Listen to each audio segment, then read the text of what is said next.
आपल्या आयुष्यातला सगळ्यात मोठा धोका काय आहे माहिती आहे? रिकामेपणा. रिकामं मन बागेतल्या दुर्लक्षित झाडासारखं असतं. पाणी नसेल, काळजी नसेल तर ते सुकून जातं आणि आजूबाजूला देखील तण माजतं आणि शेवटी ती बाग उद्ध्वस्त होते. तसंच आपल्या मनाचं आहे. आपण गृहिणी आहोत, आपल्यावर भरपूर जबाबदाऱ्या आहेत. पण जबाबदाऱ्या संपल्या, मुलं थोडी मोठी झाली की रिकामेपणा खायला लागतो आणि हा रिकामेपणा खूप वेळेला नैराश्य, नकारात्मक विचार आणि स्वतःबद्दल असमाधानपर्यंत घेऊन जातो. म्हणूनच आजच्या गप्पांमध्ये आपण काय, कसं राहायला पाहिजे, त्यातून काय फायदा होतो आणि व्यस्त राहण्याचे कोणकोणते मार्ग आपल्या हातात आहेत त्याविषयी मी बोलणार आहे. लक्षात ठेवा, आपण फौजी वाईफ निलिमा परिवाराचा एक भाग आहात. म्हणजेच या फक्त गप्पा नाही आहेत, तर सगळ्यांचा एकत्रित असा परिवार आहे. व्यस्त म्हणजे बिझी राहण्याचे खूपच फायदे आहेत. त्यातला पहिला फायदा सांगायचा म्हटला तर म्हणजे आपलं मन शांत राहतं. आपल्या मनाला किंवा हाताला काही ना काही काम असलं ना की थोडंसं एक वळण लागतं. त्याला आपल्याकडे मन आहे ना, रिकामं मन शैतानाचं घर. रिकाम्या मनामध्ये छोट्या छोट्या गोष्टींचा मोठा बाव केला जातो. त्या गोष्टी आपल्या डोक्यावर बसतात, पण तेच जेव्हा आपले मन किंवा हात कामामध्ये गुंतलेले असतात ना, तेव्हा त्रासदायक विचार दूर होतात आणि मनामध्ये पॉझिटिव्हिटीला वाढी लागते. दुसरी गोष्ट म्हणजे आपला आत्मविश्वास वाढतो. आपण पूर्ण केलेलं प्रत्येक काम म्हणजे आपल्या मनातला छोटासा विजय असतो.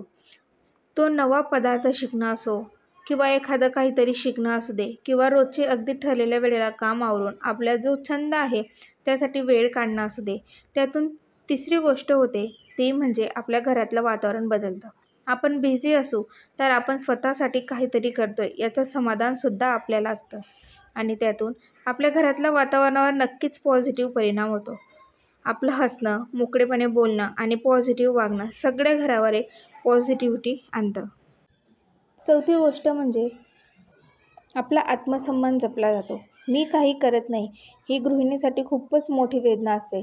पण आपण स्वतःला कोणत्या ना कोणत्या कामात गुंतवून घेतो तेव्हा मी सुद्धा काहीतरी करते आहे, घराच्या कामात उपयोगी पडते आहे, रिकाम्या वेळेचा सदुपयोग करते आहे आणि याचं आपल्याला खूप छान वाटतं.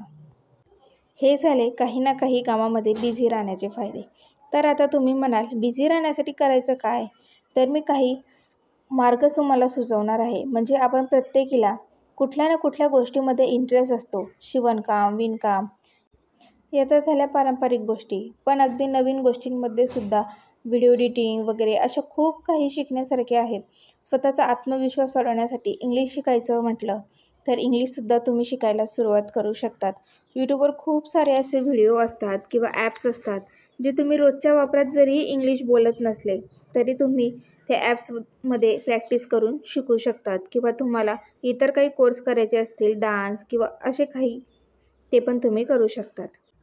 आणि आपण ते शिकण्यात बिझी असलो ना काय मग आपण ते काम शिकण्यात घरातली कामंसुद्धा आनंदाने करू लागतो आणि खुश राहायला लागतो. व्यस्त राहण्यासाठी दुसरा उपाय आहे तो म्हणजे आपले आरोग्य आणि फिटनेसकडे सुद्धा लक्ष देणे. घरातल्या कामाव्यतिरिक्त जो काही रिकामा वेळ असतो आपल्याकडे त्यामध्ये 1 ते 1.5 तास आरामात आपण स्वतःला देऊ शकतो. अगदी गार्डनमध्ये चालायला जाणं, योगा करणं, त्याच्यासाठी तुम्ही पाहिजे तर तुम्ही क्लाससुद्धा लावून घेऊ शकतात किंवा अगदी घरच्या घरी तुम्हाला वाटत असेल, तुम्हाला आवडत असेल तर घरीसुद्धा करू शकतात. म्हणजे काही ना काही करून आपल्या शरीराची हालचाल झाली ना तर मन उत्साही आणि फ्रेश राहायला लागतं. खूप मदत होते याने आपल्याला. शिवाय चालण्यासाठी, योगासाठी, झुंबा क्लाससाठी सुद्धा तुम्हाला काही मैत्रिणी मिळतात. त्यामुळे तुमचं सोशल लाईफसुद्धा समृद्ध होतं. तिसरा मार्ग आहे काहीतरी क्रिएटिव्हिटी करा. शिवणकाम, पेंटिंग, क्राफ्टिंग किंवा गार्डनिंग, लेखन, फोटोग्राफी यापैकी तुम्हाला जे आवडत असेल ना ते तुम्ही करू शकता. आजकाल अशा बऱ्याच क्रिएटिव्हिटी गोष्टींसाठी ॲप्स उपलब्ध आहेत. त्या ॲप्सवरून तुम्हाला शिकतासुद्धा येतं आणि त्यावर तुम्ही तुमची क्रिएटिव्हिटी दाखवूनसुद्धा शकतात. या छंदांनी आपण नुसतं मन भरत नाही तर त्यातून आपल्याला कधीकधी आर्थिक संधीसुद्धा मिळू शकतात. मला अशा बऱ्याच गृहिणी माहीत आहेत त्यांनी त्यांचा फक्त छंद किंवा रिकाम्या वेळेचा सदुपयोग केला होता आणि आता त्यांचा बिझनेस कुठल्या कुठे पोहोचला आहे. चौथा मार्ग आहे आपलं रिलेशनशिप बनवा. आता रिलेशनशिप म्हणजे बनवायच्या म्हणजे फोनवर फक्त मैत्रिणींशी गप्पा मारायच्या किंवा नातेवाईकांशी फोनवर बोलत राहायचं असं नाही. तर आपल्या आजूबाजूला काहीतरी सोशल सर्व्हिस ग्रुप्स असतात किंवा हौसी मंडळ असतात, वाचन संघ असतात. आपल्याला त्यापैकी ज्यात इंटरेस्ट असेल आपण कुठलाही जॉईन करू शकतात. आणि त्यात काय होतं, बाहेरचं जग बघण्यात येतं. त्यामुळे मोठ्या पिक्चरचा आपण एक भाग आहोत हे लक्षात येतं. घरामध्ये असतो ना तेव्हा आपलं घर म्हणजेच आपलं जग असतं आणि त्याच्या बाहेरचा विचार कधीच आपल्या मनात येत नाही. तिथल्या प्रॉब्लेम्समध्ये आपण अडकून पडतो. आपण बाहेर जातो, बाहेरचं जग बघतो की जगामध्ये कितीतरी मोठे प्रॉब्लेम्स आहेत. त्या मानाने आपल्या घरातले प्रॉब्लेम्स काहीच नाही. 5वा मार्ग आहे छोट्या गोष्टींमध्ये शिस्त पाळायची.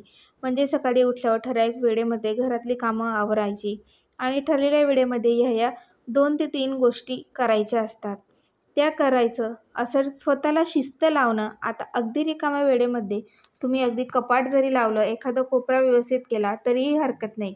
कारण या गोष्टीने आपल्याला स्वतःलासुद्धा बरं वाटतं आणि घर पण छान वाटतं, ते तर वेगळंच. पण मग हे असे छोटे टास्क असतात की जे पूर्ण केले ना तर आपल्याला खूप फ्रेश वाटायला लागतं. घरच्या कामाव्यतिरिक्त अजून काहीतरी कंप्लीट केलं. 6वा मार्ग आहे स्वतःचं छोटंसं काही असे ना काम सुरू करा. म्हणजे घरगुती पदार्थ विकणं, म्हणजे अगदी छोटं मोठं का असे ना, घरातून ट्युशन घ्यायला सुरू करा, कपडे शिवायला सुरू करा. असं काही पण छोटंसं का असे ना घरातून सुरू करा.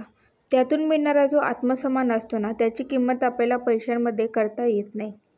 त्यातून तुम्हाला जो आत्मविश्वास मिळतो ती तोड जगात कशालाच नाही आहे. 7वी गोष्ट म्हणजे रिकाम्या वेळेमध्ये आपण स्वतःची काळजी घेऊ शकतो. स्वतःची काळजी म्हणजे फक्त फेशियल वगैरे अशी वरवरची काळजी नाही, तर आपल्या मनाची पण आपण काळजी घेऊ शकतो. कारण वाचन, ध्यान या गोष्टींनी आपण आपल्या मनाची काळजी घेऊ शकतो. आणि त्या व्यतिरिक्त आपण स्किन केअर, हेअर केअर हे तर आहेच. आपण आपल्या स्वतःसाठी उरलेला वेळ दिला ना तर आपलं जग आपोआप सुरळीत चालतं. काहीतरी करू शकतो. मुलांना अगदी नॉर्मल साईड बाय साईड आपण आपलं घर सुद्धा सांभाळू शकतो. आज या विषयावर आपण इथे बोललो आहे कारण आपल्याला एकत्र चालायचं आहे. फक्त नाव नाहीये तर ती गृहिणीच्या आत लपलेली मोठंच केलं पाहिजे. छोटा बिझी राहण्याचे मार्ग शोधले किंवा काहीतरी गुंतवणूक छोट्या गोष्टीत तर असं नाहीये. पण रोज घराला असं आपण छोटं मोठं या गप्पा ऐकल्यानंतर म्हटलं ना तुमच्या मनाला रिकामा राहणं हेच मनावर नक्कीच आली असतं की तुम्ही तुमच्या रिकामा वेळेचा सदुपयोग कसा करणार आहात. तर जग आपोआप सुंदर दिसेल. विझून देऊ नका. थकलेला असताना कोणत्या गोष्टींमध्ये स्वतःला व्यस्त ठेवणार आहात ते कमेंटमध्ये मला नक्की सांगा. आणि हो, अजून अशा मनाला भिडणाऱ्या गप्पा ऐकायच्या असतील तर फौजी वाईफ निलिमा चॅनलला सबस्क्राईब करा. तुमच्या आयुष्यातला सोनं शोधण्याचा प्रवास आपण एकत्र करणार आहोत. पुन्हा भेटूयात अशाच एका नवीन व्हिडिओमध्ये. तोपर्यंत आनंदात राहा आणि स्वतःची काळजी घ्या आणि स्वतःच्या मनालाही जपा.